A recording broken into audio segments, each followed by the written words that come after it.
हिंद जय महाराष्ट्र। आज सावित्रीबाई फुले यांची जयंती व बालिका दिवस म्हणजे बालदिन।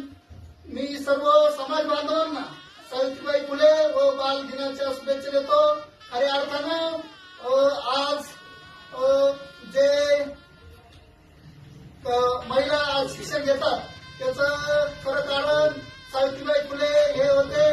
त्यांना त्या काळामध्ये ज्या स्त्रियांना त्रास होता तो दूर करण्यासाठी त्यांनी अथक प्रयत्न केले व त्यांच्या साथीला महात्मा ज्योतिराव फुले हे सुद्धा खंबीरपणे उभे होते। अशा महामानवास मी विनम्र अभिवादन करतो। थांबतो। जय हिंद जय महाराष्ट्र। हम सब आज मनाएंगे, हर घर में शिक्षा का दीप जलाएंगे। ओ पर्व ज्ञान का हम सब आज मनाएंगे।